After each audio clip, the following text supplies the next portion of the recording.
For those of you who haven't read the bio, or for those of you who haven't met me before, I'm just going to talk while some of you read. Some of you will listen to me and some of you will read. We all get too much information on a single thing. That's up to you to parse what information you want to get. You will quickly perceive that I'm not actually saying anything substantive, so your eyes will have drifted back to this. That's fine.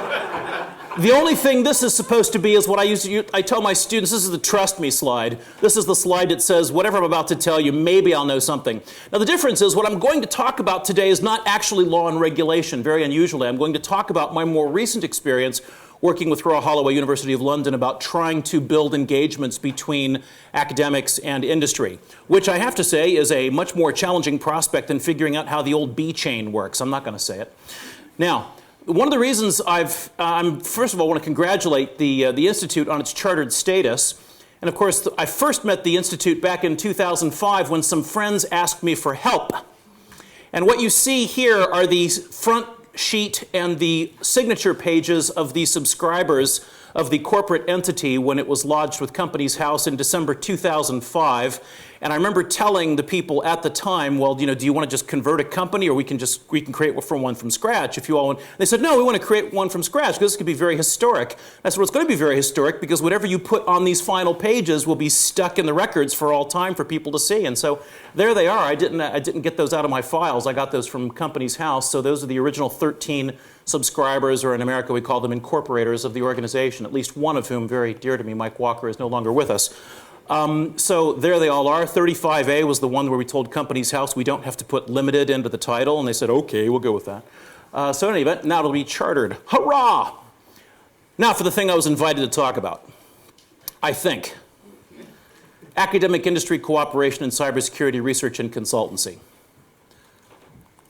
We begin with a couple of observations, or at least these are observations based on my more recent experience. Now the observations that I'm making are very personal to me. I don't think they're generalizable throughout all academic endeavors. I don't even think they're generalizable in all STEM subjects, for reasons we can talk about if you want to ask questions. But these are some observations that I've made looking at projects to put together in the field of cybersecurity research in collaboration with industry. What is the value of collaboration? Well, one of the things that worries me the most, or the thing that I would most like to fix, has to do with the problem of innovation cycles. And the basic problem has been described as attackers innovate very quickly. Defenders, not so much. And the problem is, if innovation doesn't happen in a fast enough cycle, you're always doomed to repair the last set of attacks that devastated us in some way. Or as I've said to some people in the 20-odd years I've been doing this, we've never had more cybersecurity expertise, products, and services in human history, and we've never had more complaints about the crappy state of cybersecurity. And that is, I think, an incident of innovation cycles, attacker innovation cycles working very, very quickly, defender innovation cycles working slowly. So one of the things that I really am passionate about and trying to figure out is how to get things that academics already know into the hands of the community who can use them. Because there's an enormous delay between things that become researched and known and understood in the academy to the time when eventually it starts to drift out. First, perhaps to product developers or people doing R&D at the cutting edge, then eventually it trickles out to the end user community.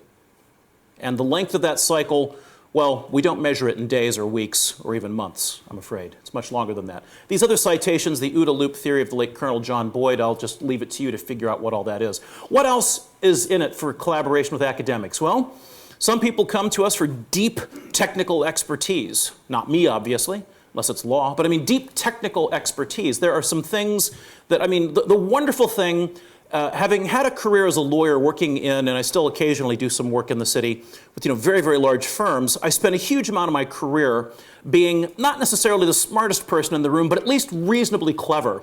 The great thing about working at RHUL Holloway with the Information Security Group is I know whatever room I'm in, I'm almost certainly not the smartest person in the room, and I might even be the dumbest person in the room. That's refreshing. I personally enjoy that because it's been an opportunity to learn more things that I otherwise wouldn't. Not everyone embraces that, but I do. I love it. Deep technical expertise.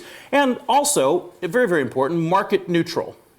a sense of market neutrality, a sense of independence. When we started this particular exercise that I lead for the university, the Institute for Cybersecurity Innovation, one of my key design criteria that I pitched to the university is, let's make this a not-for-profit undertaking.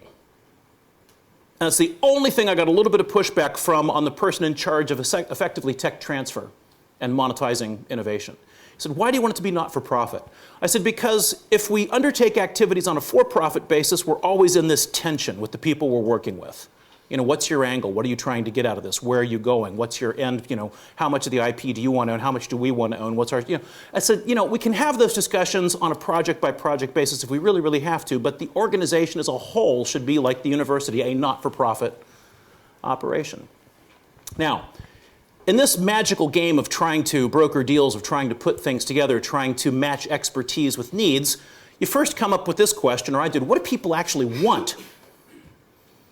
With high-functioning academics, high-functioning research academics, I don't know if that's a term of art or not, I just made it up as I was making these slides. What are they looking for? In my experience, prestige, publications in peer-reviewed journals. And when I say publications in peer-reviewed journals, what many of them really want are 4-star papers for the ref. If you don't know what the ref is, then you need to find out before you start talking to universities about trying to work with them. It's one of these wonderful government league table assessment metric devices that means, you know, we want to make sure that we're investing in best quality or good quality or pretty good quality, or it wasn't as good as we hoped it was, but it was okay quality research, which is my understanding of the star scale. I don't know how it actually works. I don't have to worry about it too much. But people who are like launched on this career trajectory, they want their big 4-star paper. They want their reputation. They want it out there. Why? Because what do points mean? Prizes. What do points mean? Prizes. Exactly. So you get 4-star ref papers, you get prestige, you get promotion. Yay! You climb this greasy pole. Every career ladder has a greasy pole, and so does academia. That's how they get promoted if they're on a research and teaching contract. What else do they want? They want research programs with a predictable 3 to 5 year life cycle, because that allows them to go and hire clever, bright young minds who want to absorb new things.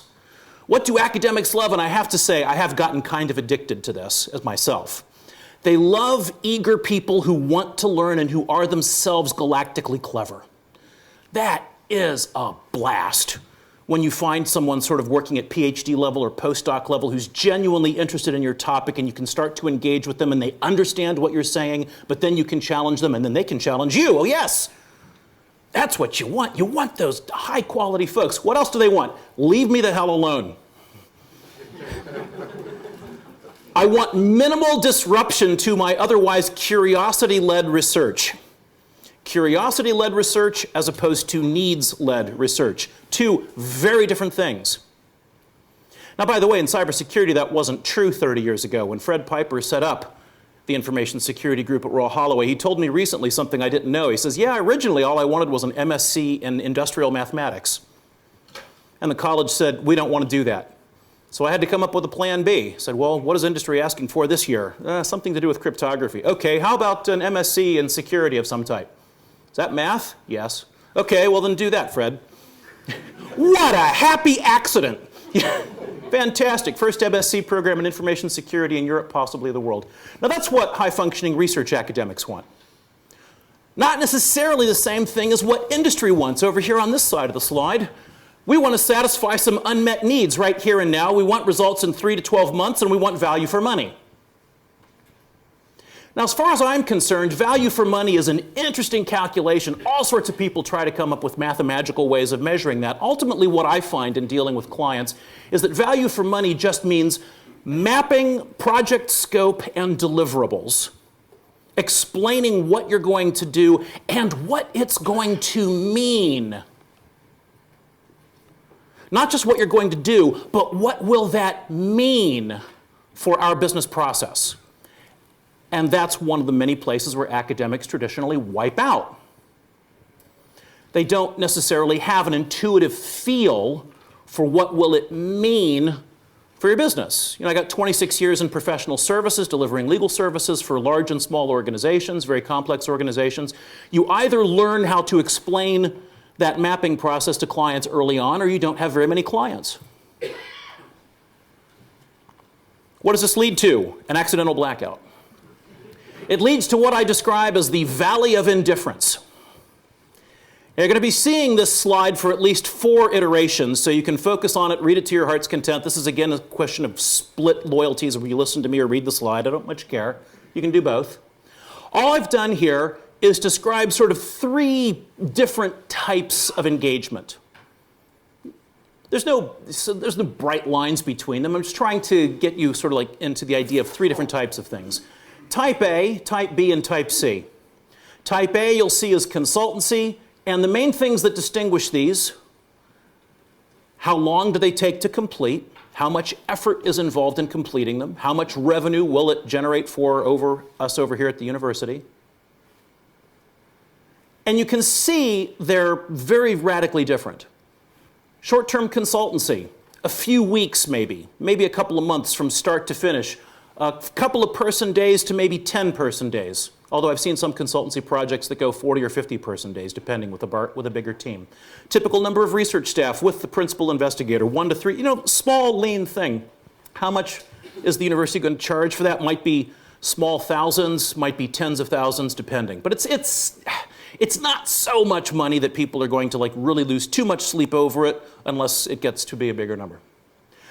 We go into the Type B and C bands, which are both badged as research. I'll explain the difference in a moment because it is critical to understand.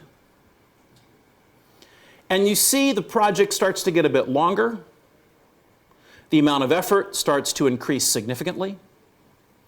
The amount of money being charged increases significantly. Although if you look at it on a day rate, the day rate starts to go down significantly. And then we get out to the Type C research, where now we've got a much longer, 3-year, 4-year, 5-year delivery timetable. We're now measuring effort in person years, effectively. And we're talking about £250,000, £500,000, £750,000 type research programs. So those are the 3 types. And on the top, I've layered in what I would think of as the relative enthusiasm level, not for the university as an institution, but for the academics individually. Now, why does that distinction matter? Let me tell you something I learned very early on in doing this particular role. For those of you who have had to work in sales or client engagement, I'll describe it this way. The sales cycle for the things I do are 2.5 to 3 times as long as any sales cycle I've ever encountered in professional services. 2.5 to 3 times as long. And there's a reason. Not only do you have to persuade a client that you're going to do something for them that they want, you've also got to spend a lot of time persuading academics that they want to dedicate part of their life to doing what you're suggesting to them. You're selling in both directions. And then the other third, the other multiplier, comes up because nobody really knows what they want. And you have to spend lots and lots of time trying to scope and figure that out. So, why Type A projects? Why is there enthusiasm for these? Limited interference and disruption to my life. Every academic I've ever met, high-functioning academic, tells me 2 things. I'm completely occupied. I'm working at 105% utilization, but don't tell the funding bodies. I'm working at 110% utilization, but don't tell my wife, whatever, blah, blah, blah, blah, blah. Do you have 3 spare days for consultancy? Sure. When do you want to talk? Everyone can fit in a couple of days because their timelines are very long. The stuff that they're dedicated to is measured in years. Consultancy, yeah, I can magic up a few days. In fact, I might work a weekend. I don't know. I'll throw a Friday away, something like that. You see, consultancy, in my world, is something that is extracurricular. It happens off workload. Practically speaking, what that means is that the individual academic is going to earn extra money for working on the consulting project. There's a strong financial incentive for an academic to gather up a bit of consultancy time as the year goes on.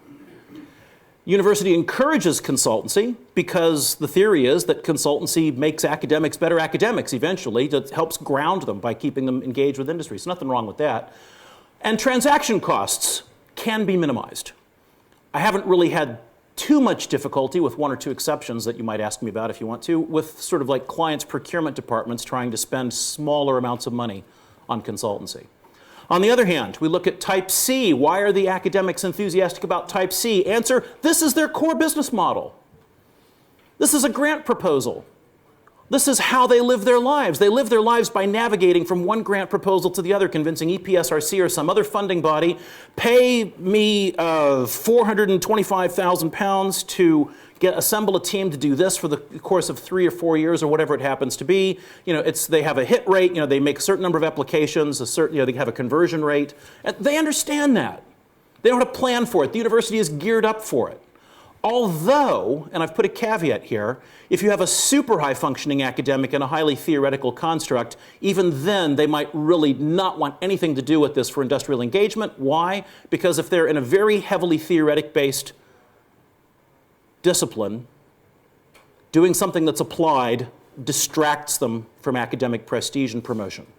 They've now become an applied person. So this can actually be career killing.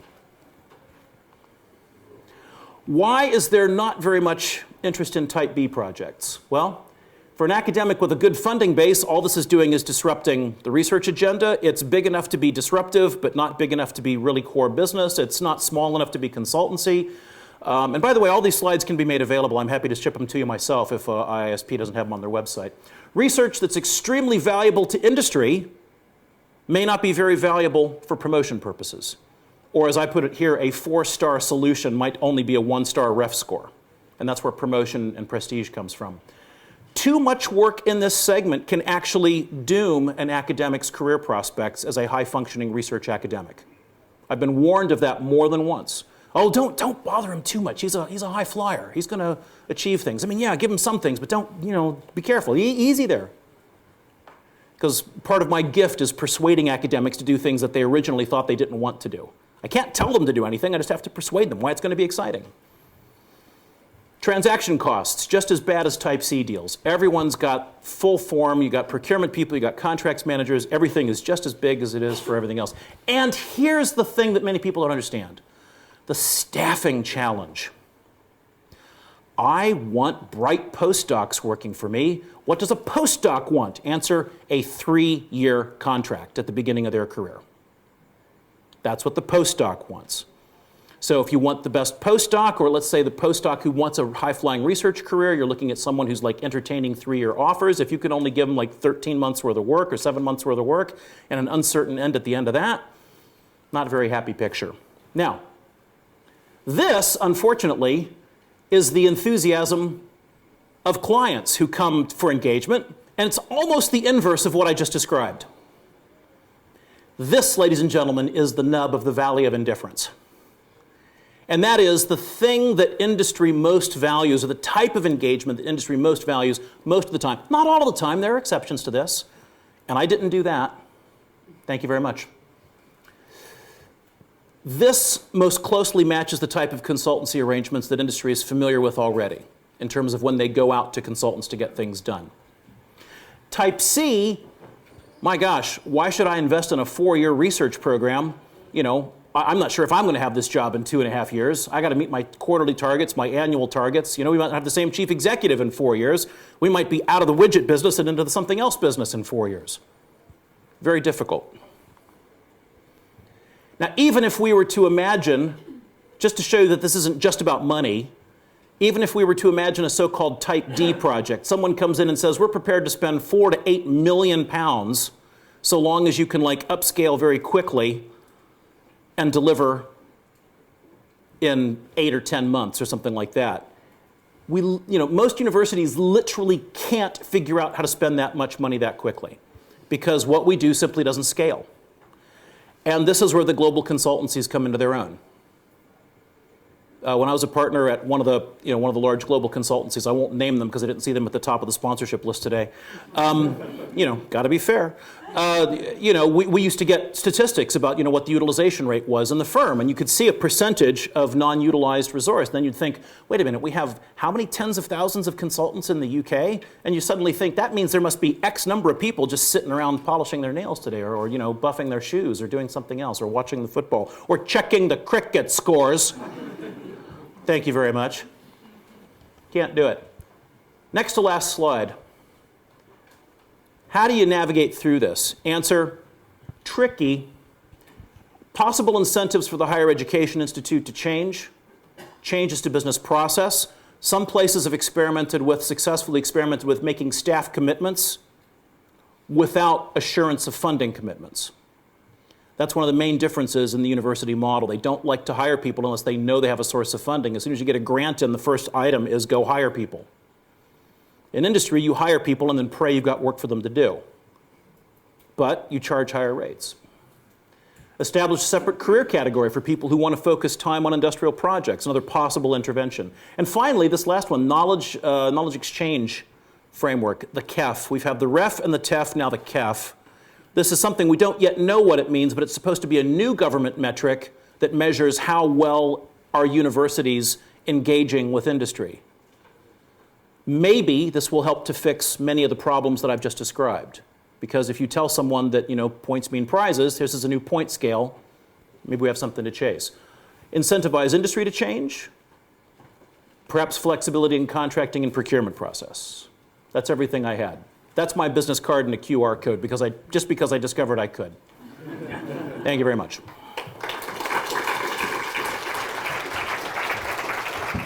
Thanks for that, Rob. So this talk and the next talk aren't 2020 talks, but I think we've got a couple of minutes maybe for any questions from the floor. Great stuff. I'll get moving again. So those of you who have an Apple iPhone, you'll discover in the operating system that you can point your camera at that, and there's a 50-50 chance it'll come up with a card. I love finding things like that, little Easter eggs. Yes, now you got your microphone. Hi, Rob.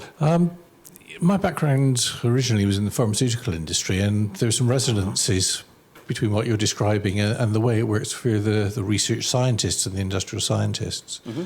So I guess the dichotomy there is that you can work in a postdoc in a university and you do very pure research that's got no real-world application, or you can sell your soul to industry and do something that's very industry-focused.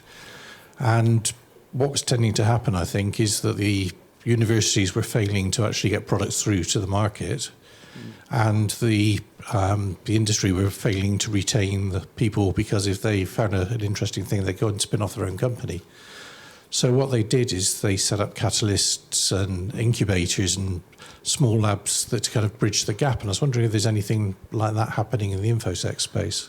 Let me first comment on the pharmaceutical side of things. I'm glad you brought that up because it is a very strong example of what I find to be a very different dynamic for a couple of reasons. There's a strong contrast to be drawn between cybersecurity, infosecurity, and pharmaceuticals. With the pharmaceutical guys, men and women, R&D is core business for them. And pharmaceutical R&D is core business for them. It is a machine. And so for them, they have entire departments that, for want of a better term, for want of a better description, they specialize in hunting down and finding the academics they most need. They know exactly what their publication record is. They track them closely. They know exactly what kind of deliverables they can produce. You don't have to spend too much time convincing a pharmaceutical company why you want Professor Smith instead of Professor Johnson. They know better than you do. So they just come in with their statement of requirements. We need 3 years of research with a team of 5, and they've got silly money to spend on it. Cybersecurity historically has not been that kind of team sport where you have 15 people all working on a massive problem or 12 people working on a massive problem. Sometimes, yes, I know. But many things that get done in this space are kind of lonely pursuits, or a couple of people or doing something coded in software, where you have a couple of coders working on something or a new breakthrough or a way of doing something. And cryptographers are sort of infamously lonesome characters. I mean, it's just me and a whiteboard together. So I do see some things. There's lots of different efforts to accelerate and launch and catapult and every other verb we can think of, transitive verb we can think of, to try to do stuff in this space. I'm not completely convinced that any of it is working especially well, but those kinds of initiatives are very good, but usually universities are not always good at doing them by themselves. I mean, we're in the process of building a new building where we hope to do something like this that we'll be launching in 2021, so, watch this space. I said questions, plural, but actually there's only time for one question. So I'm going to have to thank Rob. Round of applause, great presentation.